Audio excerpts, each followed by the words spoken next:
Yo, what is up? We are back. It's me and Waruna. We are No Border Sports, and today we have the 49er Faithfullee podcast members, Miriah 49 Faithfullee and TL 49er Magic. What's up, ladies and gentlemen? Thank you for having us. What's up, man? Yeah, happy to be here. Happy to be here. Oh, sorry. Go ahead, Waruna. So, glad to have you here. Finally, we are collaborating, so it's great. 49ers training camp is going on, news here and there, so a lot of news to consume, actually. So let's jump right into it. So I want to start with kind of a segment today. So this is about, I'm going to drop some statements at you all, and I want to know whether it is an overreaction or not. Before talking about training camp in particular, this is about just, observations from what we have going through. So the first thing, is Brandon Aiyuk going to be the number one weapon in the offense for Trey Lance in this season? I think he is. So the statement is Brandon Aiyuk is the main weapon going into the 2022 season. So Miriah, you can start. Yep, I think so. They've been working on that connection, him and Trey, all last off season. So, that's going to be his go-to guy, especially when he gets in trouble. He's going to be looking for the guy that he knows. So I'm going to say yes. So I'm actually going to take a different spin on this. I'm going to say no. The reason why I say that is because I feel like even though he's going into a second year, still a first-year starter, I think that Kittle's going to be his bread and butter. If Kittle's not used as an offensive lineman and he's used more of as a receiving tight end, I feel like Trey Lance is going to be hitting him early just because I feel like first couple of weeks, I feel like he will struggle. So I'm going to say Kittle will be his bread and butter. However, I think Aiyuk will probably be the number one wide receiver per se. But I think Kittle's going to be the man that he looks for when he's in trouble. So I'm going to go with Kittle on this one. Right. So I don't know. Really torn here because yes, Aiyuk's going to be it depends if he's in stressful situations like that, but also sometimes the scheme is to throw it in certain situations to certain players. You know what I mean? So it's going to depict, but I think when it comes down to it, he's going to have more of a Brandon Aiyuk is going to be his comfort blanket, and he'll be able to, him and I think Juwan Jennings, though, you know what I mean? I have a feeling him and Juwan Jennings are going to be, because Juwan's that guy. He's that guy.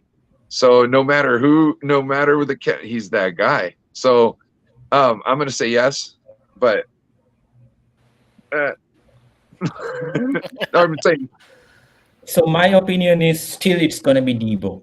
I think Deebo has to bail out this offense once more in this season. It's a contract. He will get a contract, but still he will have to bail this offense out, given what we are hearing right now from the training camp and everything. So I believe Brandon Aiyuk has not lived up to the potential that he has.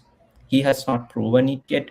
Maybe this might be the year that he is proving, okay, this is what I can do. I am up there with CD, Lambs, and everyone in the league. So if he wants that big contract in the coming years, so this is his chance. But I think still he has not grabbed that, because even today I was listening to Grant. He said that he was off today. Yesterday he was really good. He was off today. So I think there is time and room for him to develop.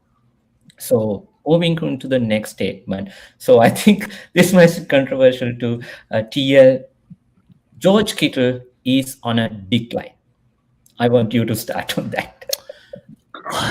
It's hard to say, because he's been used so much as a blocking tight end, which I hate that. Like, I hate the fact he's so electric when he gets the ball. He's so strong, like he breaks tackles. I don't think a linebacker in this league can cover him one on one. Like, he reminds me, and I'm not saying he's him, but he has that kind of like Vernon Davis type mentality where, like, he's too fast for a linebacker, but then too strong for a safety. So I feel like he's underused so much in this offense, and I just hope they get this offensive line right so he can be used more as a receiving tight end. Because I get jealous. I'm gonna be honest. I get jealous when I see the Darren Wallers and the Mark Andrewses and the Travis Kelce's out there getting 1,200 yards, and George Kittle sitting there getting hit every play. He weighs 240, 250, but he's blocking defensive tackles, defensive ends almost 80% of the time, and I don't like that. So I would say no, he's not on the decline, just because I don't think we really had the opportunity. And what was it? 2018 is when he broke that record with Nick Mullins, which was crazy when he broke the tight end record. So I want to see him get back to that, and I think he can get back to that with Trey Lance as quarterback, because Trey Lance has the arm to get it to every area of the field. So I would say no, he's not in the decline. Overreaction. Overreaction. Okay. Miriah, what do you think? I completely agree with everything he just said. Overreaction. I think, once we see Kittle actually used as a receiver and with a real quarterback, then I think it'll be fair to judge after that. But with the quarterback play that he's been stuck with and having to be helping that offensive line every single game, I don't think it's fair to say that at this point. Ryan? I'm going to follow suit because I don't think it is true yet. But if we don't start doing something like maybe doing the jumbo formation, which is a very, very thing that is dear to my heart, let's bring out another offensive lineman. Let's put Kittle on the back burner or put him out, stretch him out on, a linebacker in space and let him block somebody. You know what I mean? Let him dominate out there on somebody's weaker than him or something like that. Let's do that. Let's use him right and smart. You know what I mean? So, but not now. No, it's overreaction. So hopefully it's an overreaction. Because, he should be burning people. You know what I mean? He's got the talent. He's got all that. And he's a glorified offensive tackle. Yeah. Yes. Okay. In my opinion, I feel like he's declining a bit because I don't see the 2019 George Kittle anymore. Probably, as you guys said, due to the way we are steaming things up, the way usage is, yes, this is a big year that we can finally see, that we can, because I think the part of the reason that might be unfair to George Kittle here is that we are so used to seeing Travis Kelce, that connection with Mahomes. So we are just wondering, why can't George Kittle give the same production like that? So I believe that's where the argument comes from. So let's move on to the next one. So this might be a very harsh statement. 49ers should have traded away Deebo Samuel for draft picks, given the things that are going on right now at the training camp. Ryan, you can start. I don't want any part of that. That's definitely an overreaction. Deebo's my man, bro. Like, Deebo deserves his bag. And I don't want to look at the offense right now without a Deebo. You know what I mean? You can't, set up a screen really quick just to get everybody off your heels. You can't do any of that right now. There's issues. You know what I mean? Brandon Aiyuk, for some reason, he's just horrible in practice, but, he comes together in the game. Whatever's clever, you know what I mean? But we need Deebo. You know what I mean? Why? You can't. How you're hitting on those? Why do you think I was screaming for the King's ransom? Because we need to make sure we get another something that's like that, or two different people that are just as great and this and that. Even though it sucks because, because you want them in the same player because you don't know what's happening at any point in time. Before I come to you, TL and Miriah, I just wanted to add this part as well. Is Deebo Samuel full committed to 49ers? Think about that as well. So, TL, you can go ahead. I'm not going to say an overreaction or not a overreaction, because to me it depends on what he's asking for. Because I'm team first before anybody. So I love Deebo, and I've said this before, and I want this man on this team. He's not the best. Like, everybody likes to argue about, is he one of the top 3 receivers? I would say no, but he is a top weapon. You know what I'm saying? And that's the difference of Deebo. So when he's asking for like the Devontae Adams, the Stephon Diggs type of money, I don't agree with. I don't think he deserves $28 million off of 1 year of excellent production, in my opinion. If he's asking for anything over 26 million a year, I would say no. If he's asking for something more like AJ Brown money, stuff like that, 23, 24, I would say yes. I know it doesn't sound a lot, but $2-3 million is a lot of money. You know what I mean? If you're looking at it that way. So I'm looking at it as like, yeah, he needs to be paid. He needs to be paid somewhere around what AJ Brown got. AJ Brown got what, 4 years, 100 million or something like that. Give Deebo 4 years, maybe 110. Give him, sweeten the pot a little bit, give him a little bit more. But if he wants to make his money, so if you say I'll give you 23 million straight up, if you want 28, we'll give you 5 million in incentives. You make the Pro Bowl, you get $1 million. You catch 100 balls, you get them, something like that. So, wait, I got a question. Yeah. If he can kick a field goal in game, would you say he's worth $26 million a year? If he can kick field goals, because he said he wanted to do it. He said he wanted to knock that off his box. Well, I think if he could have done it, I don't think they would have got that kicker last year for a few games. What was that dude's name? Maybe that's when he decided he needed to do it. Maybe. Well, here's the thing. I mean, he threw for a touchdown. Yeah, he throw. Yeah, I mean, like I said, he's an offensive weapon. I feel like when him and Christian McCaffrey, when he's healthy and at his best, I feel like those two are the best weapons in football. Like, as far as like all around players, can receiver, as a running back, whatever. Fournette was nasty too. Who? Fournette. Oh, okay. So yeah, so you look at that. Yeah, so you look at that. Just to go to Miriah. No, I would say overreaction, depending on his salary. But yeah, if he's if I put him with the AJ Browns, the Terry McLaurins, to me, he's not up there yet with Devontae Adams and Stephon Diggs and Tyreek Hill's, not yet, because they've been doing it on a year in year out basis. Deebo's been in the league for 3 years, and he had 12 drops this year. That's a lot of drops for a top flight receiver. So like I said, he gives me another production, and I would like it to be in incentives. Give him 23, 24, give him a chance to make up to 28 in incentives, and I think that's fair.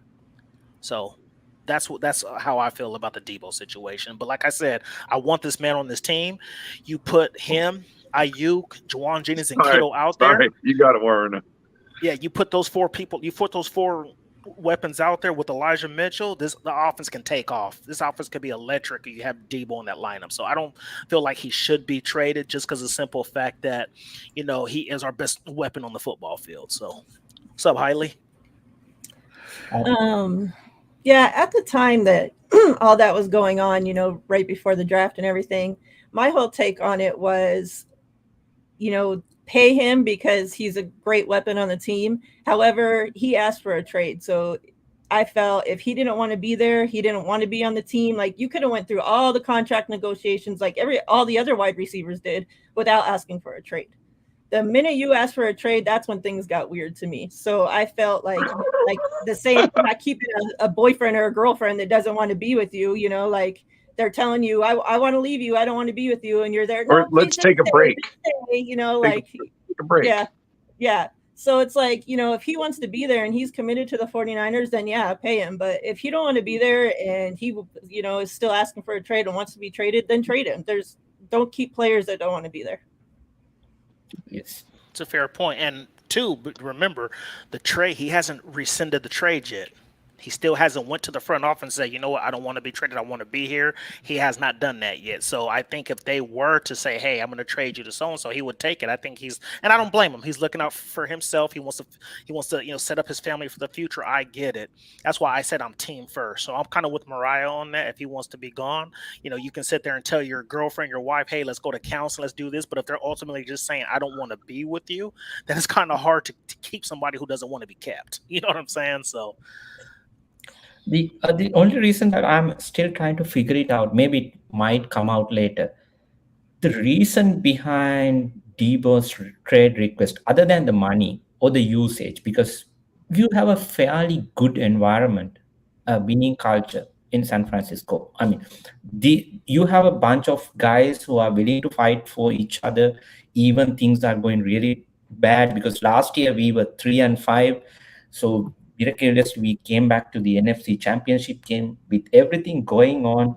I'm still trying to figure out, other than everything, the money factor and the usage, what made him so pissed off that, okay, I want out, I want out. He was saying that publicly out loud every opportunity. If you remember what happened in the nightclub incident, that when somebody asked about, okay, whether he's going to be a 49 and so on and so forth. So that's the part I think we have to, probably it will come out eventually, maybe not right now.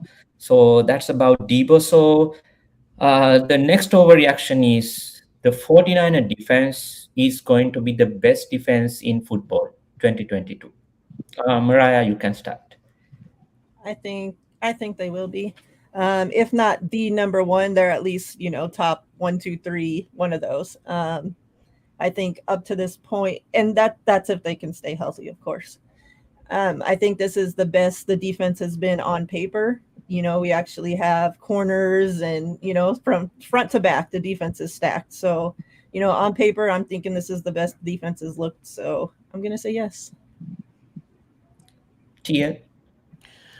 Yeah, I'm gonna say top three for sure.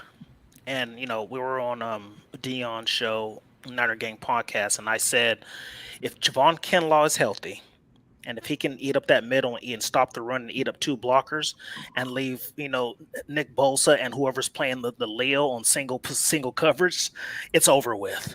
It's over with. You know what I mean? Because that's all we need. I feel like if he's healthy, and and I said this earlier too, I was like, if we have Travarius Ward, Jason Verrett, Emmanuel Mosley all healthy, that's a good problem to have. Because now you have probably Verrett starting in the slot, which he can be a very good number 1 or 2 corner. If he's your slot receiver and you got Emmanuel Mosley and Travarius Ward been balling like they've been playing with this pass rush, because all we need is, because I feel like, you look at Bosa, he's held almost in every play. He's getting eaten up by 2 blockers for the most part.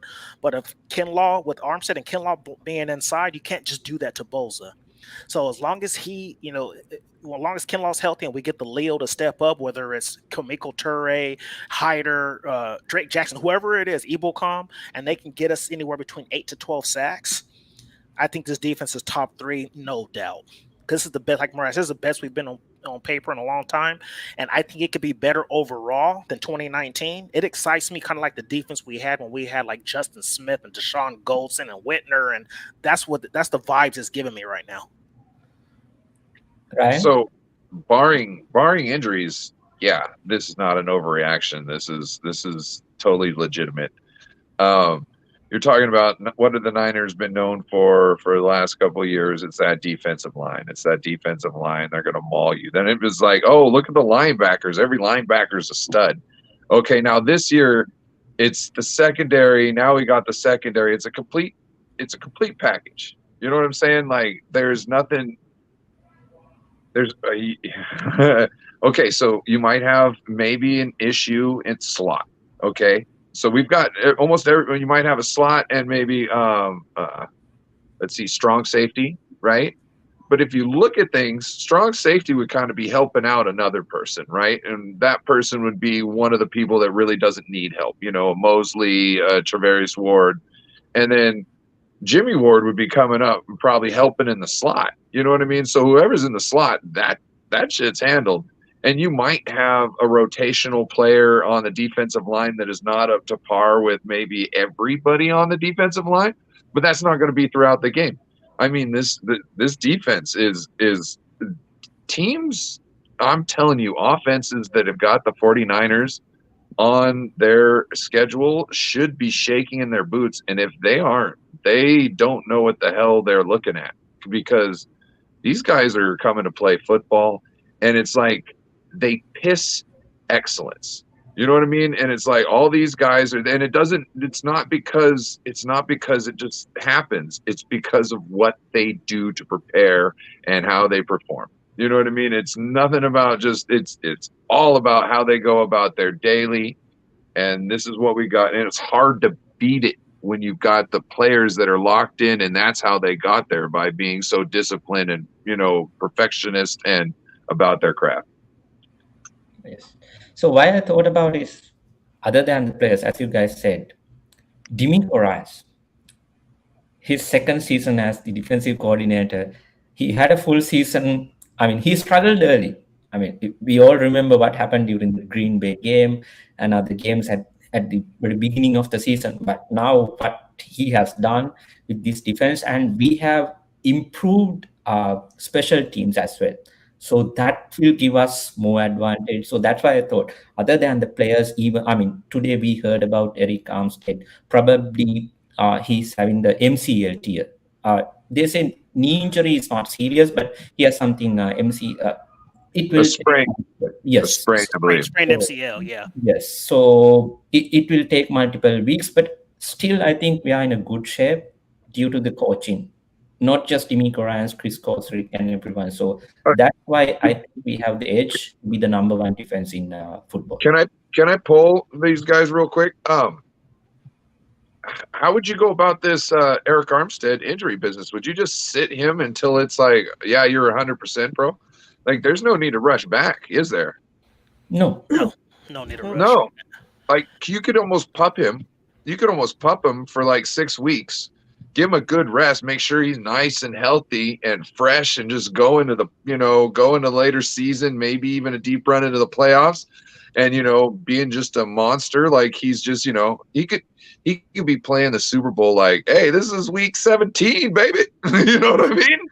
Yeah, imagine what is he he's going into what, like his 7th season, something like that. Like, he doesn't even need all these reps, to be honest. Like, we saw what he did when he was moved inside by DeMeco Ryans full time last year. The defense took off.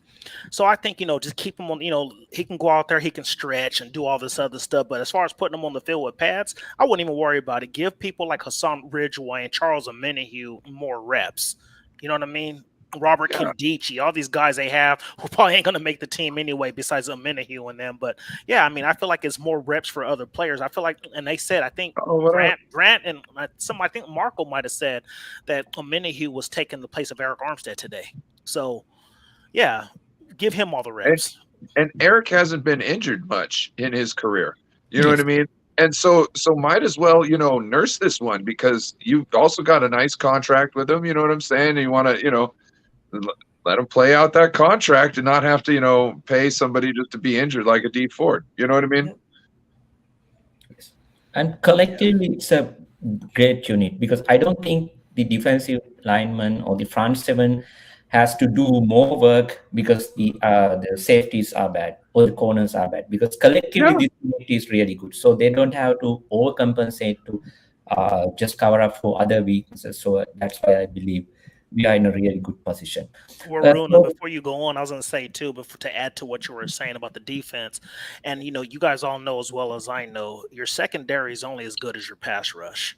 So if you have, people are worried about Hufanga, which I've heard he's been excellent out there, but if we have Nick Bosa, Armstead, healthy Kinlaw, and another person at Leo, whether it's Hyder, Toure, Ebocom, that's consistently getting to the quarterback, I'm not worried about this defense at all, because this is making everybody else's job easier. The linebackers, because you see how Fred Warner, first 8 weeks, people were kind of questioning his play. Like, oh, he's kind of, but as soon as Eric Armstead was moved in the middle with DJ Jones and they were taking up more blockers, they had Fred Warner able to run free, you know what I mean, and do his thing. So, yeah, I think this defense will be top 3. I think to me, the Leo position is probably the most important, because we need to find a good, consistent pass rusher opposite of Bosa.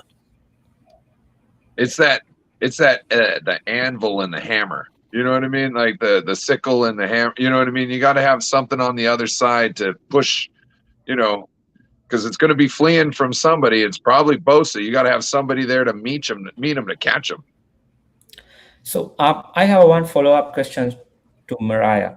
So last season, it seems like how much Nick Bosa did in terms of production, the national media, the NFL universe did not respect him that much. So what are your thoughts or your expectations for Nick Bosa this year? Do you think he's probably going to be the defensive player of the year? Yeah, it's interesting why Bosa doesn't get the respect that he should. I think it was disrespectful that he didn't even get one vote for comeback player of the year. That was It's disrespectful that they're constantly calling him Joey Bosa on TV. Like this is people getting paid millions of dollars to call these games and they can't even get his name right. that's So why yeah, people are here right now, Miriah. like You know he what I'm could, saying? That's why people are watching right now is because of gaffes like that. yeah, it's like he could probably lead the league in sacks and pressures while being double teamed the most and being held every play, and I still don't feel like he's going to get the respect he deserves. So even though I already put money on him to be defensive player of the year, I'm not too convinced that he's going to get that respect. And Yes. I don't know why, honestly. So Yes. it's kind of It mind surprises me. blowing. Yes. Okay. So we are over with the overreaction topic. So let's get back to the training camp again. So let's start with negatives today. I think elephant in the room, Trey Lance. So I think he had a bad day again. But Mariah, again, are you worried at this time, or is it just that he is learning on the job, or basically essentially while on training? Yeah, I'm not worried. I think, we always see this when training camp starts. The defense always does well to begin training camp. They're always vibing together. And this is with every team, not just ours. And we see that obviously they're throwing out us to protect Trey Lance at this time on the offensive line. So, I mean, I heard that yesterday he was sacked 5-6 times, Yes. like that can't be happening. That's not his fault. Um, so yeah, I'm not worried. This is the time that he's supposed to be practicing and learning, and all this bumps and bruises are supposed to be happening so that we don't see it happening during game time. Come week 8, 17, 16, whatever, if it's happening, then yeah, I think we should start worrying. But at this point, no. So I mean, before you finish it up, so what do you want to see from Trey Lance? Let's say from training camp to at the end of the season. What kind of things that you want Trey Lance to do, the improvement wise, maybe on the field, off the field? What is your level of expectations for Trey Lance? I mean, honestly, as long as we see him continuing to get better, to not make the same mistakes, that's something that we constantly seen with our last quarterback is that he would make mistakes, the same mistakes over and over again and never learned from them. Up until this point, we see that Trey is the opposite of that. We see him make a mistake once and learn from it. So as long as he continues to keep doing that, continues to, progress upwards, learn, like this is his first official starting year. So we can't be picking him to death every little thing that he does. So yeah, as long as he continues to progress in the right direction, not make the same mistakes, not lead the league in turnovers, stuff like that. I'm not expecting him to go out there and be MVP, even though I did put money on him to be MVP. But yeah. Okay, so TL, what are your thoughts on today's happening with Trey Lance? The joys of living in Vegas, huh? All this gambling right around the corner. But what you call it? Well, so to answer your second question, what I expect from him off the field, I don't expect any different than what I'm seeing now. He's a great kid. I mean, this whole off season, he's been working. He's been, showing up at these different places, working with Aiyuk. He even had one camp where he had like Juwan Jennings and Ray McLeod show up. So I love that. He needs to just keep doing what he's doing off the field. I'm not worried about him getting in trouble. He comes from a great family, so I'm not worried about. To touch on what Miriah said, yeah, I just want to see production every single week. Like, I want to see him getting better. I want to see, him. I want to see him be more accurate and get the ball out quick and stuff like that. Because in Kyle's offense, he's all about timing, precision, stuff like that. So once Trey gets that down, I think we're going to be just fine. I'm not worried at all. I just think, people. I love Trey Lance. Like me and Miriah, speaking of betting, we bet on him last year to be selected at number 3 to the 49ers. We both won some decent money on that. So, I'm a huge fan of Trey Lance. I've been a fan of him ever since I seen an interview with him and his pops. Saying that he'd wake him up at 5 o'clock in the morning to go run and train with him at the age of 15. That's impressive. So he just has this no fail type of persona about him. You know what I mean? So I'm not worried about that. I think, everybody's expecting the bumps and bruises. So I don't know why people are kind of surprised that they're happening, because I'd rather them be going on now in training camp than it be in the regular season. You know what I mean? So everybody always says, well, at North Dakota State, he didn't turn the ball over much. Well, I get that. When I were in the NFL, I'm expecting at least 12 to 13 interceptions from him. However, I'm expecting at least like 30 touchdown passes. You know what I'm saying?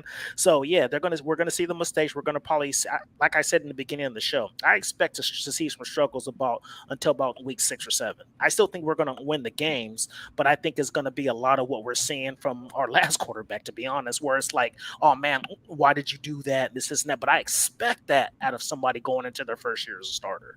So I'm not really worried about Trey Lance. He's a smart kid. I think everything about him is awesome. Like, he works hard. He just needs to, I think once he gets up to game speed and understands like Kyle's offense to the fullest, because you can know it, but not you can understand it, but not really know how to execute it, if that makes sense. Like, you can know the X's and O's, but I feel like training camp, these mini camps, OTAs have been going on. Once we get into preseason, I feel like by week 4 or 5, I think this offense is going to be amazing. So yeah, like we said, we need to expect these bumps and bruises. I'm glad they're going on now, so because this is when it needs to happen. Exactly. So right.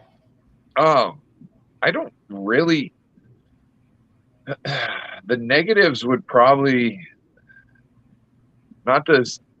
Okay, so the offense is obviously having their issues, right? But I don't necessarily consider that a negative. When I played football, the offense didn't have things starting first day. You know what I mean? It wasn't. You know what I mean? You had to get all this and that. When you're an offensive lineman and you're pulling, it's really tough to get down how far back everybody kind of moves initially, or this and that. So you don't know how deep to get, because you don't want to get too deep, because you'll take yourself out of the play and you won't be able to make the play, and then it'll be tackled for a loss, and then you're an asshole. Or you'll trip yourself up over somebody's foot and you won't get to your block, and somebody else now can't complete their block. You know what I mean? So this is. I just wish Ambry Thomas was doing better. That's what I'm going to say today. I would like to hear some special teams talk. That's probably the one negative that I really want to say, but that has to do with the media. Grant Cohn, special teams, special teams. Yeah. But, So I'm not worried about Trey Lance at this point, because I want to give him time to improve, do his thing, and probably see him come the next training camp and come the next season, how he is doing, because I believe he deserves that chance. But other than that, from the negative standpoint, one negative that I took was a player who is right now, we are not hearing anything from anyone, is Jeff Wilson Jr., because I was really hoping that he would come around this time after his injury, because still, 49ers have running backs, Trey Sermon. He hasn't proven it yet, Mitchell and everyone, but Jeff Wilson Jr. is to me, is the guy next to Raheem Mostert that we had, the explosive running back. So when he is given that chance, he can basically kill the opposition. He was a red zone guy. Yes. So that's one thing I'm really worried about, whether we are going to have that running back who can be explosive and basically shut the entire defense down on the opposition. So that's one thing I'm worried, not like negatives that I'm taking even from the day 3. So let's move on to the positive side of the thing. Can I say something about Jeff Wilson real quick? Yes. So I think he's got like that Deebo type vision when he's in the red zone. You know what I mean? Like he can see where the line is to how to get there. You know what I mean? But in that red zone, like he can do it on the field too, but like in the red zone, it's like a heat seeker. He's like hungry. He's got to get there. You know, I got that note. You can, Sam. You know what I mean? Just follow my nose. Yeah. Yes. So Mariah, you can start on positives. What have you been? I mean, just not just day 3, maybe the overall throughout these 3 days. How impressed on certain departments? I mean, obviously, we can't mention positives without mentioning the defense. Charvarius Ward, I've hear, is being every bit of what was advertised, of what we're expecting. He's been locked down. I hear Mosley the same. You know, they're locking down everybody down there. I don't know. Like, that kind of makes me nervous that they're locking down Aiyuk and them so well. But at the same time, you know, it is what it is. We have a great defense. So, even Fufanga. Yeah. And I'm a big Fufanga fan. So, like, I just think that kid has the best energy, the best, like, he's such, like, a great, I don't know, like, listening to his pressers and everything just makes me, like, love that kid even more. Like if you're, like, hoping for that kid to fail, like, there's something seriously wrong with you because, like, can he be the next Aquaman? Like, I'm a straight man, but he's extremely handsome, and I wish I looked like him. You know what I mean? He has that. I don't like long hair, but if I had hair like his, I would want to have hair like that. You know what I mean? It's always sad when there's those guys that have, you know, nicer hair than a girl could ever have, and he's one of them. So yeah, I mean, pretty much that's my main positives right now is the defense. Once, you know, pads get on, I think that we could judge the offense a little bit more. I'm really excited to see how the running backs do once, you know, pads get on. And yeah, obviously, you know, I'm a huge Trey Lance fan. So even though he's been having a rough couple days the last 2 days, he had a great first day. So let's not forget about that. So TL, before coming to you, I want to spin the question a bit. I mean, we are talking about the positives. What do you think about the front office and the coaching staff? The things they have done so far, the decisions they have taken, the way they bought Trey Lance on the named as the QB1. So how impressed, or whatever the way, what are your thoughts on the coaching staff and front office, how they handled this fourth season up to now? Well, I'm gonna give them a solid B for how they handled the offseason, and I'll tell you why from our grades. Like Miriah just said, you know, the defense has just been amazing. But, you know, I played football as well. I played football from the age of 8 all the way to the age of 20, from Pop Warner all the way to junior college. So you always get those players without the pads who excel, and then you'll see when who gets separated from the men and the boys when the pads get put on. Like with Aiyuk, like Miriah mentioned, yeah, he might be getting a little bit locked down now with Mosley and stuff, but when the pads are on, you can get more physical. You can, you know what I'm saying? You can get a little bit more physical at the line of scrimmage, stuff like that. Without the pads, you kind of, you know, you don't want to hurt anybody. You know what I mean? And kind of like what Ryan was saying, you know, the defense always, and I think Miriah said it too, the defense always excels more because there's really no chemistry that has to be involved. Like, you know what I mean? Like you have like Jimmy Ward back there saying, you know, he can yell out of coverage, and they all do their own separate jobs, which on offense, the offensive line has to have chemistry. Like you said, when you pull, offensive line has to have chemistry. The receivers and the quarterback have to have chemistry. There's so much that goes on X's and O's wise with the offense. So that's why the defense is always ahead in the beginning. Then the offense kind of catches up like we're around preseason week 1 or 2. So I'm not really worried about that. So for the front office, I'm glad they got Charvarius Ward. I wasn't skeptical, but I was just like, well, let's see what he does. You know, like I never really seen him play being with the Chiefs. I've heard nothing but good things about him. I was more like, oh, you know, let's go after this corner, that corner. But I'm glad that we have somebody that's physical, that plays man. On the defensive side of the ball, Chris Kacerek, D'Amico Ryans. To me, Chris Kacerek is the best D-line coach in football. Hands down. Like people want to come play for this man because he puts money in people's pockets. You see what he did to Kerry Hyder. He got him paid in Seattle, and then his numbers weren't the same. The D'Amico Ryans, I love the man. He loved him as a player, as a linebacker for the Houston Texans. I'm gonna hate the fact that he's gone next year. You know what I mean? He's gonna get a head coaching job. So I'm happy with that. My beef, with this front office is how they handled the Jimmy Garoppolo situation. I feel like they fumbled the bag a little bit on that.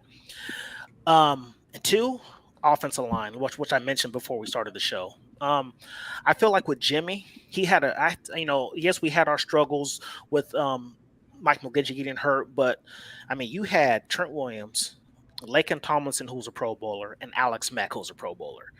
I feel like you're not giving Trey the same exact line. I feel like you downgraded your offensive line for somebody going into his first year. So when people say, me and Miriah are on Spaces all the time. I don't know if you're on there, Ryan, but we talk about. I need to start getting on Spaces. Yeah, you should. There's some good conversations on there sometimes. So I've been advocating for offensive line for Trey because I'm like, he's our investment. He's our future at quarterback. Most definitely. And the fact that Jimmy had a much better line than Trey bothers me. Because now people talk about the bumps and bruises, right? Okay, yeah, I get it. I'm all for letting people go through their bumps and bruises.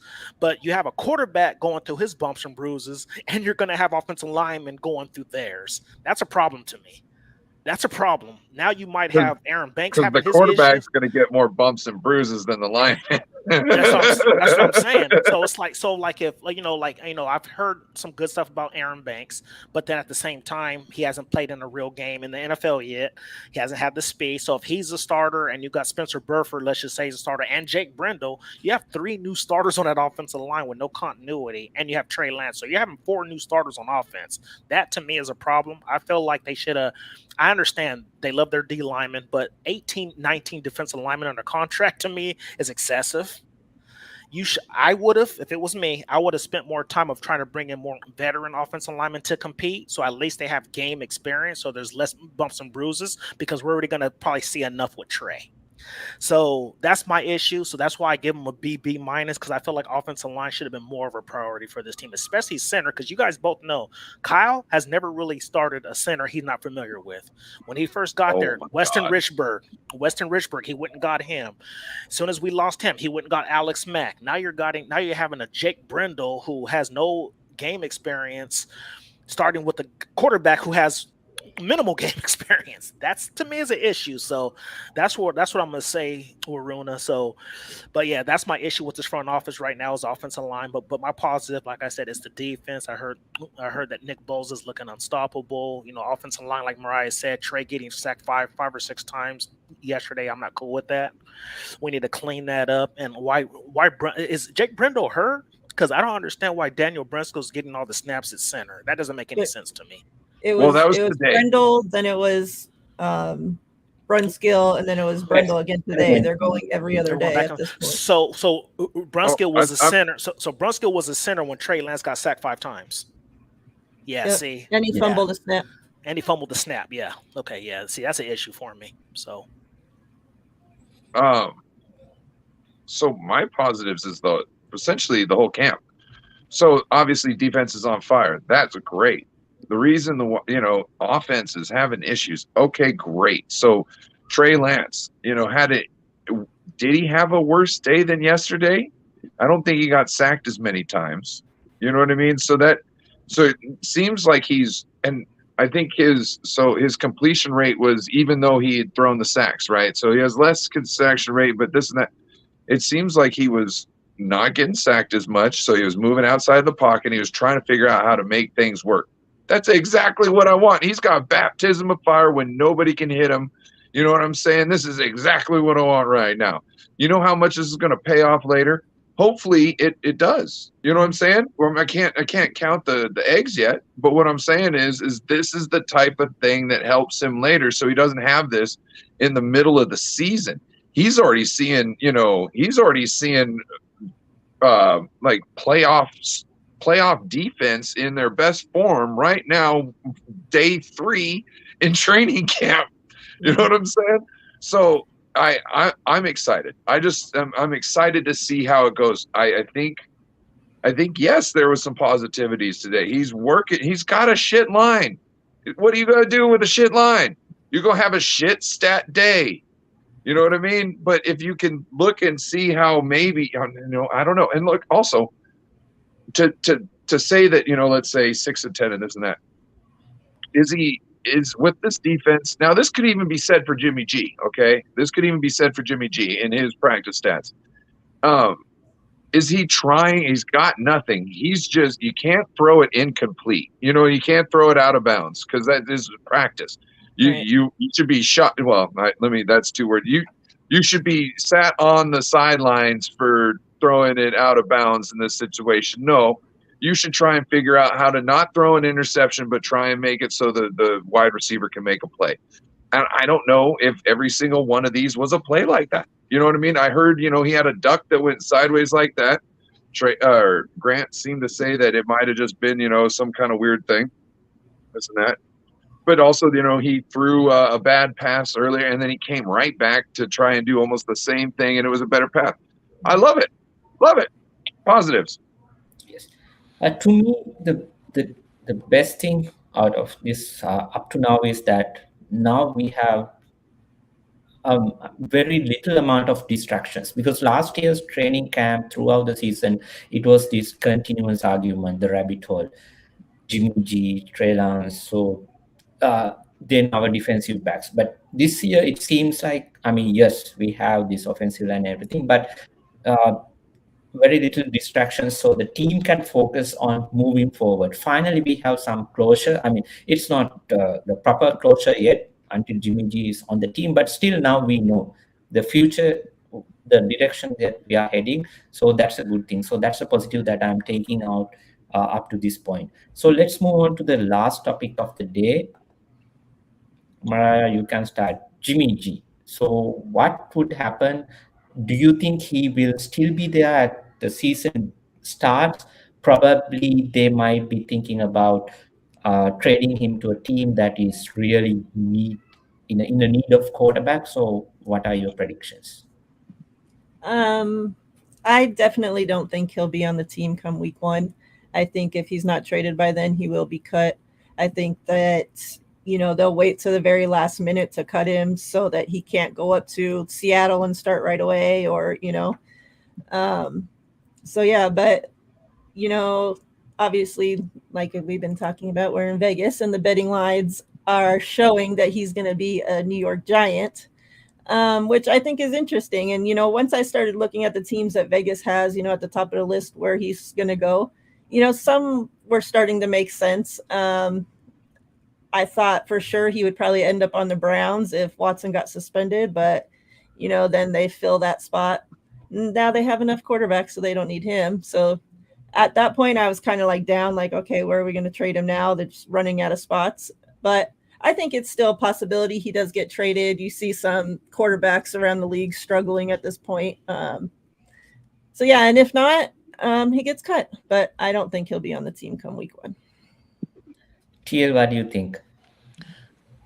Same sentiment. I just think he's making way too much money. There's no way they're going to carry him on the team holding a clipboard for $25 million a year. That's just, I don't know any employer that has their highest paid employee not giving them any production. That doesn't make any sense. So he has to be gone. I feel like what Miriah said, I don't hope for any injuries, but it happens.